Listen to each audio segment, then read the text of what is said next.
This bonus episode is brought to you by the following Big Dog tier members: Deborah Smith Mers, Angie Burnside, LeBeau, Shelby, Bethany Murphy, Candy Penwell, Jamie Braskett, Kelly Pavey, Amanda Hawk, and Leslie Cathell.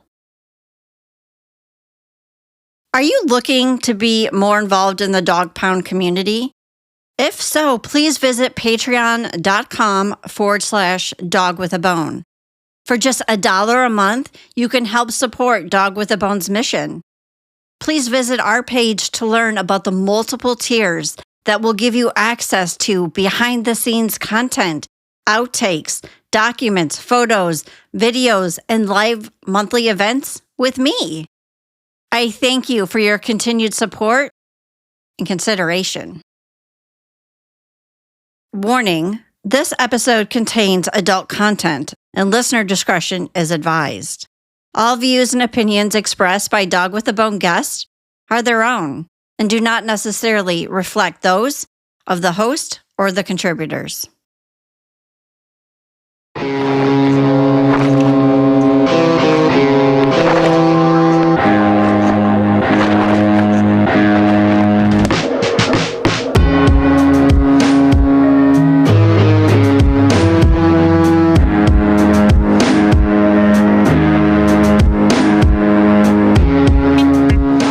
Everyone, and welcome back to Dog with a Bone. If you have not already, please join our Dog with a Bone discussion Facebook page where you can meet other listeners and discuss the episodes as we move through the season.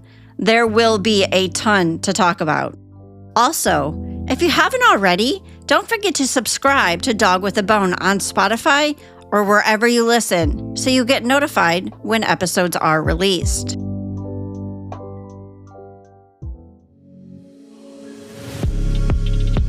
If you remember back in the episode Run, I dug into Kenny's history and I mentioned a situation that happened in South Dakota. Kenny was reported to be banned from the state due to the physical abuse he inflicted on a 2-year-old who had an accident while he was potty training. Kenny's response? To pick up a belt and beat him. I was able to get in touch with Dawn, who was the mom of the young boy, and she also had a child with Kenny. Here's Dawn.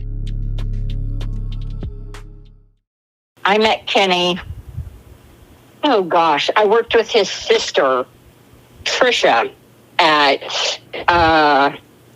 Advanced Auto Parts Distribution Center, and she introduced me to him. What year was that? Probably January, February of 1998. You met Kenny there at your job, and you start dating him? I went out with him, and with these women, he was a charmer. He can talk somebody into anything, as you've heard. So what would he tell you? He's just a smooth-talking person until you get into these situations. So you experienced kind of the same thing that Dustin's mom also experienced, of kind of promising the world to you and telling you. Oh, yes. I uprooted. My child is the one that got him removed from the state of South Dakota, my oldest one. So you start dating him. He kind of did the same thing of a big talker, charming, until you get into the relationship. And then did things start to change? I uprooted, and he said he got a job in South Dakota with a farmer. He was going to go out there and farm with this farmer, and we had a place to live. I had gotten out of the military the February of the year before, and I was helping my parents out, and I was just like, I need to get out of Ohio again. It was not good between me and my mom. I packed up and I had his pickup truck, which wasn't actually his. It was another woman's And I was not aware of that at the time. I drove to South Dakota, and while out there, I became pregnant with, as far as I know, is his only child, which is his son. How old were you when you picked up and went to South Dakota? Oh, gosh.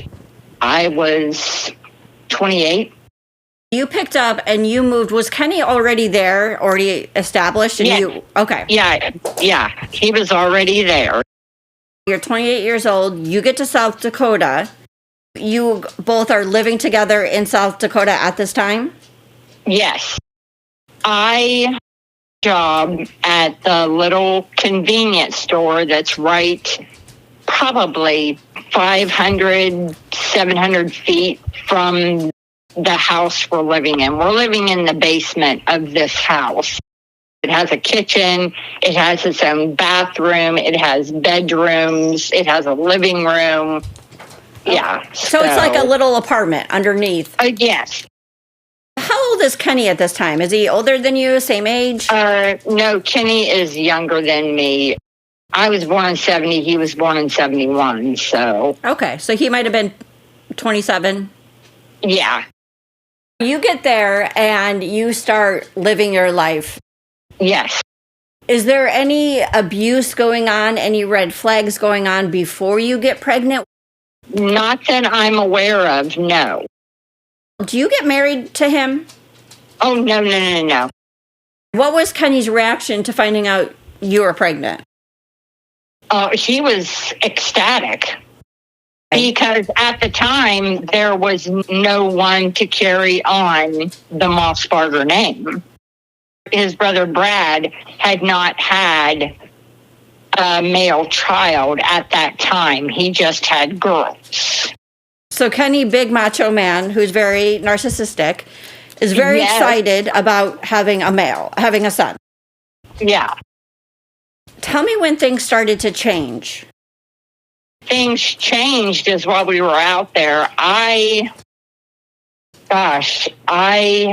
found out, as you know, you're a mother. Your sense of smell changes. Everything kind of smells off to you. And some things that you liked before or didn't matter just kind of make you sick. Yes. Well, I come home from work one night because I usually closed. There sits my little over 2-year-old son on the couch, and there's a belt laying on the coffee table. You could tell he had been crying. I said, "What happened?" And he said, "He had an accident, so I had to take care of it." And I was like, "What do you mean?"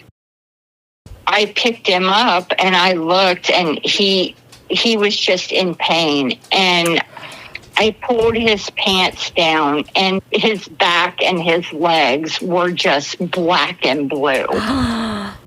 I was on the phone, and I got the sheriff there, and I was like, "You need to take him out of here before something truly tragic happens." Oh my God, your poor son. Oh, yeah.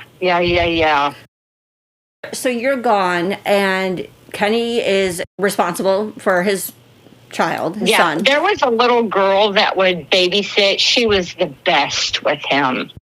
She left when he came in from the field, and unbeknownst to me, I didn't know anything had gone on. And of course, my son couldn't tell me because he was 2. Yeah. He was potty training, and yeah. Okay, so you come home and your son's sitting there and he's obviously in pain and tears. You ask Kenny, you see the belt, and what was Kenny's reaction? Just kind of blasé. He was just matter of fact. Because he was potty training and he had an accident. Yeah. So he beat him. He beat him with a belt, a 2-year-old. Yeah. So you moved with Kenny to South Dakota, and you already had one son. Yes. Before you moved, how was Kenny with your child? No red flags were coming up? Not at all.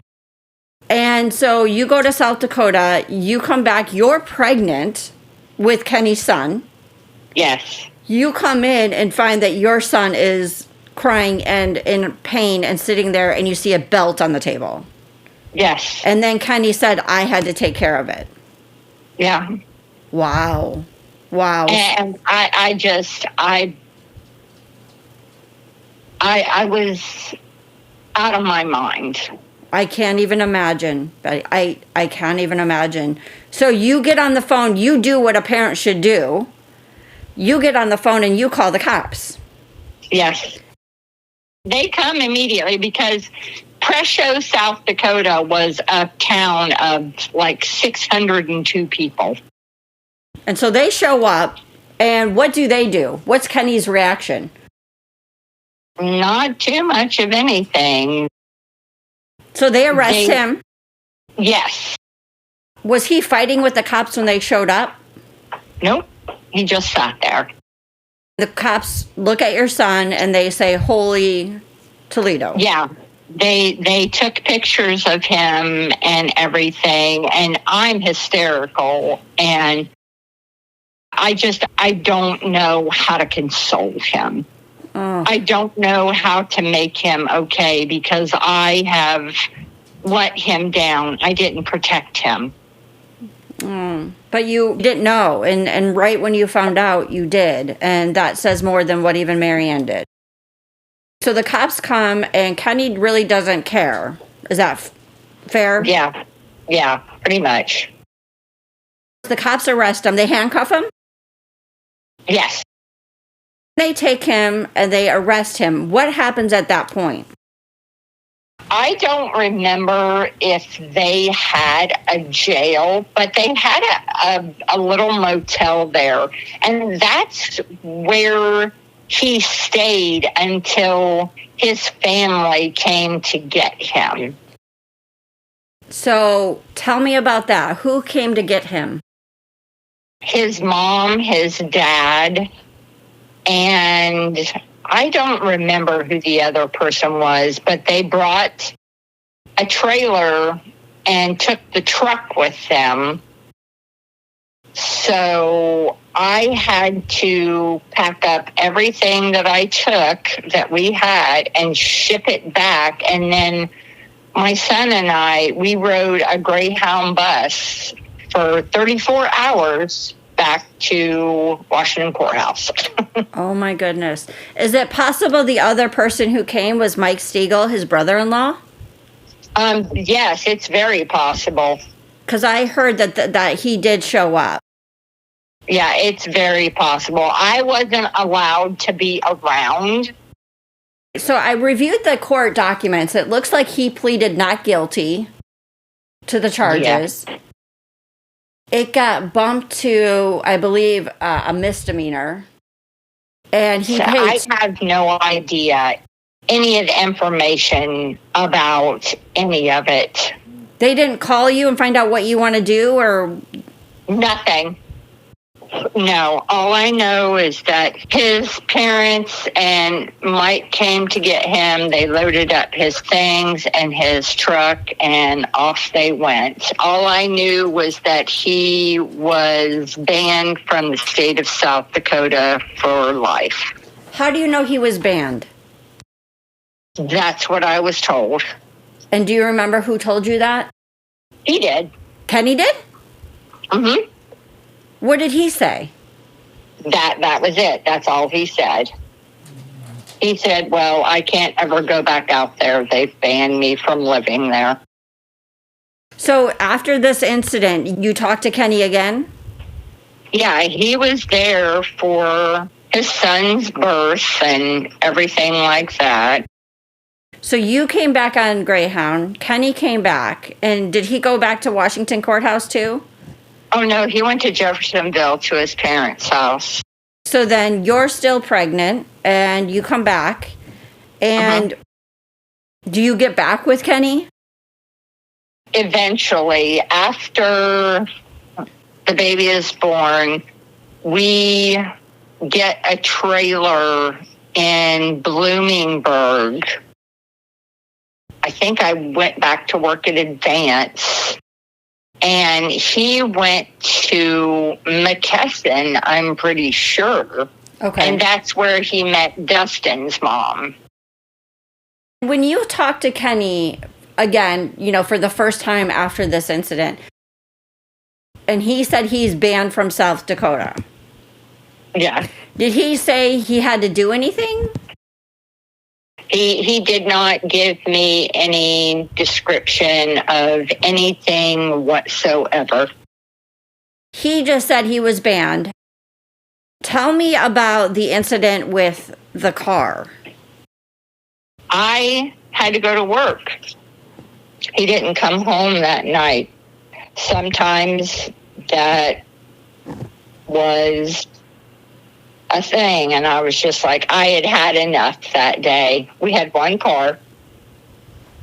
And he wouldn't come home, you mean, and you have your son now, right?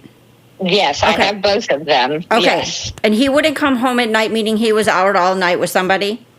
Yeah, and I was just like, I'm done. He came strolling in, and I'm like, I have to go to work.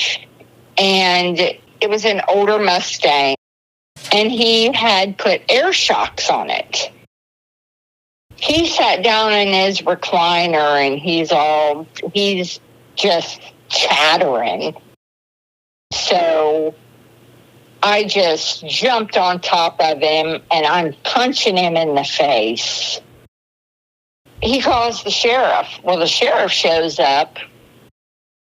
He's like, ma'am, he said, you have 2 babies here. I'm like, yes, sir, I'm aware. He said, do you have anybody to come get these children? I said, I sure do. I said, I can call my dad. He said, please do that. He said, I need them to be out of here. I'm going to ask you to leave.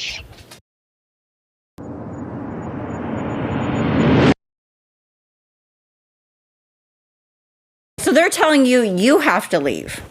Yes. Not Kenny. And I was fine with that because of the simple fact that they did not take me to jail, which was a godsend, because I had to take care of my babies. Now, I have a selfish question to ask you. Uh-huh. Did you beat the shit out of him? I tried. Good girl. I tried. Good girl. All right. I just want to know, did you land some punches? Yes. Where did you go? So I'm dressed in a T-shirt and shorts and no shoes. And mind you, it's winter. Snow is outside. So I get in the car. On my keys is my little wallet thing. It's hooked to it. I got probably 3/4 of a mile away from Bloomingburg, and the car caught on fire in the back seat, right where the baby's car seat would have been. And the only thing that saved the car from blowing up is the gas tank was full, but it burnt completely to the ground. What? Yes. So you're driving along, minding your business, leaving. You have no shoes on. You're going, and then what? You saw the fire in the back seat? I looked in the rearview mirror, and I'm like, what is that? And I pulled over, and it was already just flames. I just got out, and I ran across the road and banged on these people's door, and they weren't going to let me in because I'm a stranger. Then finally, this nice lady, she let me in, and I said, could you please call the fire department? I said, my car's on fire out there. She's like, you don't have anything on. You're freezing to death. The car it burnt to the ground. No license, no money, no nothing. So did they say what started the fire? The air shocks rubbed. Oh. Yeah. So it was an accident? Yes, I suppose. But, I mean, he put them on himself. What did he say when he found out? After that, we didn't have hardly anything to do with each other. After you left, and this, because he was already probably seeing Dustin's mom at this point. Yes. He's latched on to somebody else. Yes. So, how old is your son together at this point? Probably just a couple of months old. Does he have any involvement in your son's life? Here and there. After the age of probably 1, no. No, not at all. Until he turns 13. Why after the age of 1? What happened? He just went on his way and did his thing. So somebody who was so excited to have a child with his last name, he couldn't give a hoot about. Yeah. So then he comes back when your son's 13?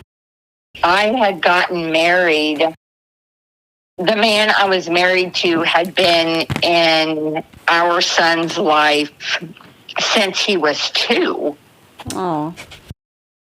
I am proud to say now that my son's last name is not Mossbarger anymore.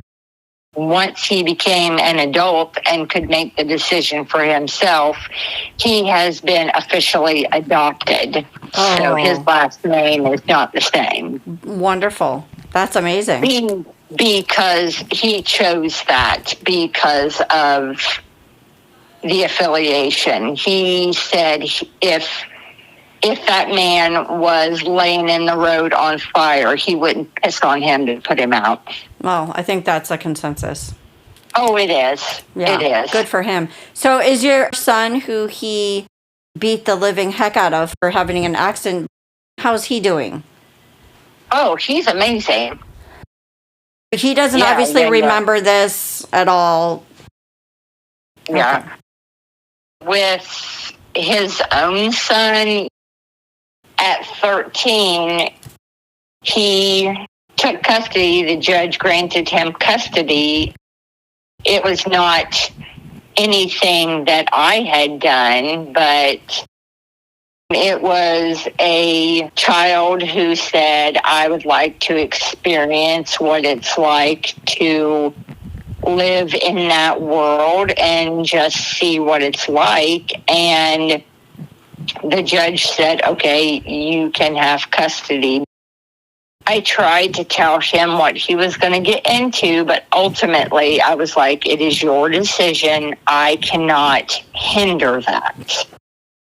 So you kind of did the same thing Donald did. At a certain point, when your kids come to you and they want the other parent, you don't want them to resent you. He's old enough to make this decision. He wants to know about his dad.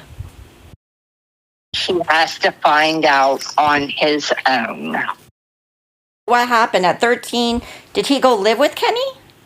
Yes, Kenny and Marianne. Kenny and Marianne? Oh, honey, they're still together. I'm interested. Your son went to go live with both of them? Oh, yeah, in Tip City.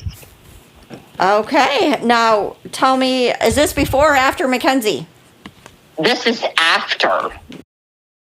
Our son was, let me see, he was 7 when that happened to Mackenzie, so he was just a year younger than her. So he goes to live with them in Tip City. Mackenzie has already been murdered, I'll say. What was that like for him? What happened? I had to pay child support, and I got my visitation, of course. But ultimately, it was horrible because I lived in Lancaster at the time. I would have to drive to a designated spot. We were supposed to meet halfway, but of course, most of the time that didn't happen. I would pick him up and then I would drop him off. Sometimes it would be halfway. Most of the time I would go the full way. And they lived in a couple of different places, like 3 or 4. So it would just depend. So now when my son would come and stay with me, he would talk to me. He would never say ill things toward Mary Ann. Like she would help him send like Mother's Day flowers or Valentine's Day flowers or things like that. But as time went on, and I don't ever use this term loosely, his sperm donor would just create havoc. And it went on until he called me one day and he was sobbing and he's like, I need you to come and get me. I can't do this anymore. It's horrible. And he would call him terrible names and this, that, and the other. And to my knowledge, he will not talk about these things.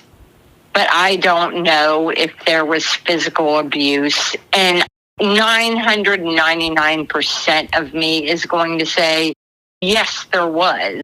But he won't give in to me about that. When he got there, when he was 13, things seemed to be okay in the beginning. Yes, just like always. Yes. And then things turned, just like it happened with all the kids. Oh, yeah. Your son is there and trying this out, and then Kenny becomes Kenny. And Mary Ann watches it go down and participates in not doing anything. Yes. You don't know to this day what happened to your son while there. No. When I went and got him, when I went and picked him up, I got custody back, full custody and everything like that, which, that was a given. But when we went to get all of his things, that was not going to happen. Kenny would not let that happen. He wouldn't let him get his stuff? No, not at all. How long did your son stay there? How long did he make it? 3 years. Oh, bless his heart. Yeah. So in the vital years, 13 to 16, he stayed. Yep. Has he ever talked about Mackenzie or what he knew or listened to?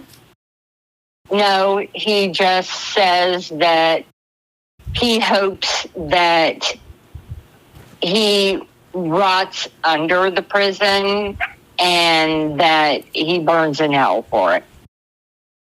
He never said anything about maybe things that were talked about or no feelings? No. But he knows, just like the rest of us do. He knows what?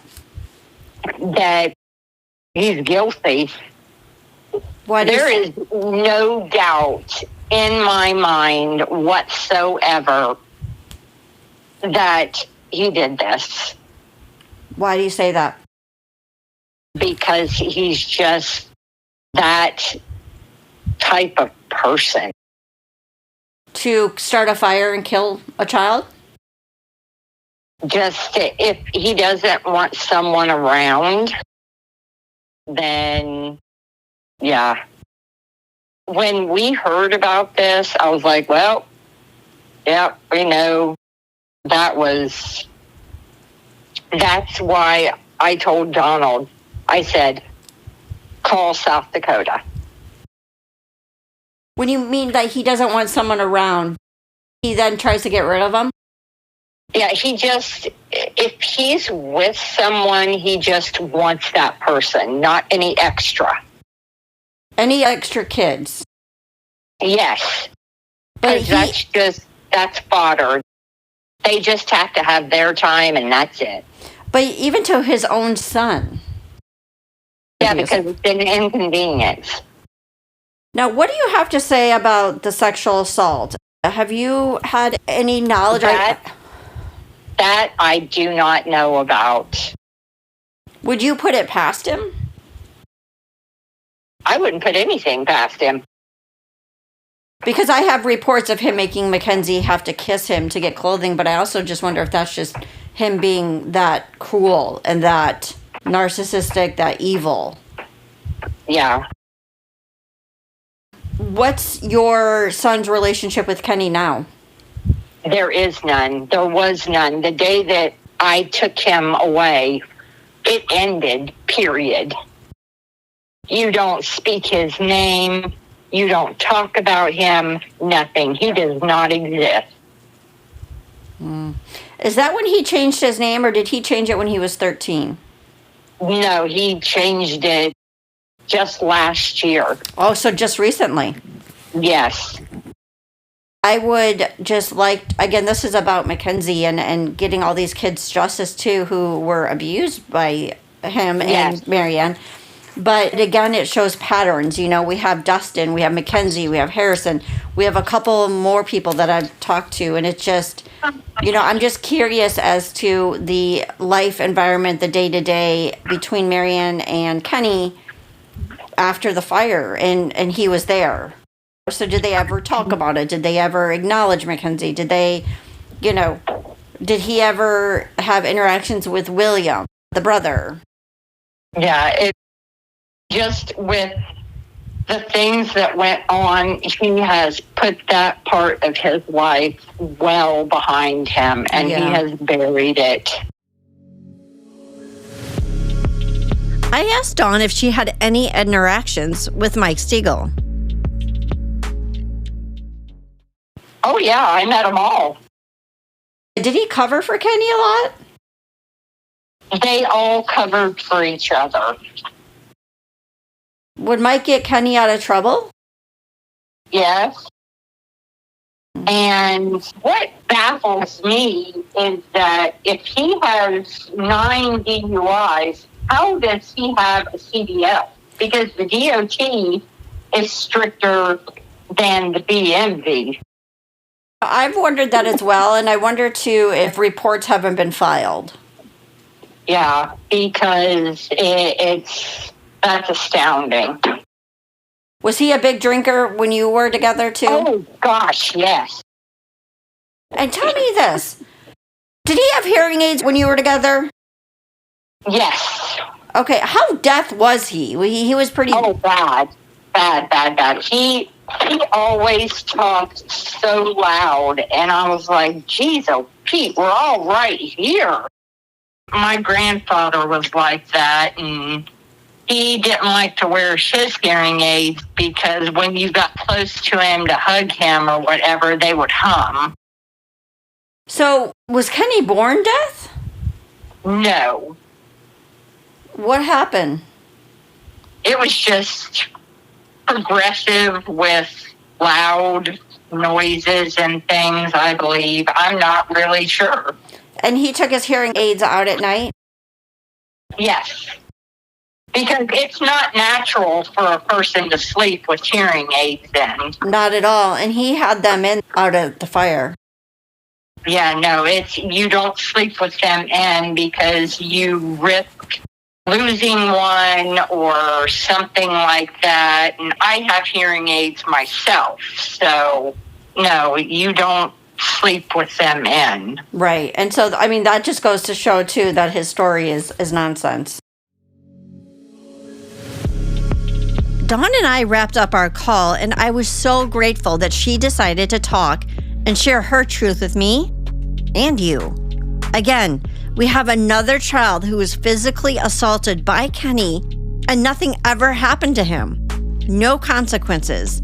Kenny counts on other people covering for him, because at this point, they can't turn back. Kenny has so much dirt on people that have helped him get away with crimes that they're probably afraid to do the right thing now. But let me tell you, I would rather you come clean now and let the chips fall where they may. Multiple people could have stopped Kenny from continuing to hurt and endanger children, but no one did. Law enforcement did not follow processes that you would normally follow when you are hearing repeated offenses of abuse and neglect. And as a result of their negligence, we have an unsolved homicide and sexual assault that Kenny was front and center in that home.